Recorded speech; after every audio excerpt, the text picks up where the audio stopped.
Hello everyone, আজকে আমি তোমাদের সাথে এই ম্যাঙ্গো স্টাফড কুলফির রেসিপিটা শেয়ার করব।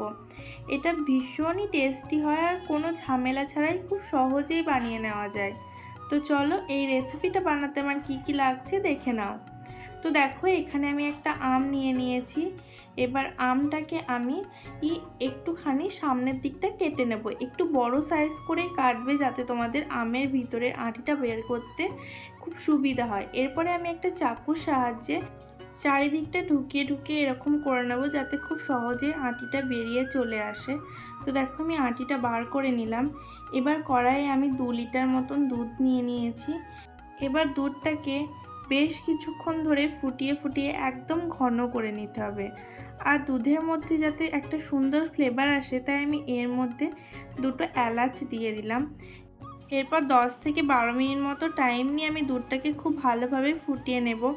আর মাঝে মাঝে এইভাবে নেড়ে দিতে হবে যাতে নিচে লেগে না যায়। এরপর আমি চিনি অ্যাড করে দিলাম লাস্টে। এরপরে দেখো আমের মধ্যে আমি যেই ঘন ক্ষীরটা বানিয়ে নিয়েছিলাম ওটাই আমি আমের মধ্যে ভরে নেব। তো চলো সাবধানে অল্প অল্প করে এরকমভাবে চামচের সাহায্যে তোমরাও ভরে নেবে। তো দেখো আমের মধ্যে পুরো ক্ষীরটা আমার ভরে দেওয়া হয়ে গেছে। আগে যে আমটা কেটেছিলাম ওই সামনের অংশটুকু এবার আমি এর মধ্যে দিয়ে ডিপ ফ্রিজে 8 ঘন্টা বা ওভারনাইট রেখে দিতে হবে। তো দেখো আমার ওভারনাইট রেখে দেওয়া হয়ে গেছে। পরের দিন আমি দেখাচ্ছি তোমাদেরকে। এইভাবে ওপরে খোসাটা ছাড়িয়ে নিয়ে একটা চাকুর সাহায্যে কেটে নিতে হবে পিস পিস করে। ব্যাস রেডি ম্যাঙ্গো কুলফি।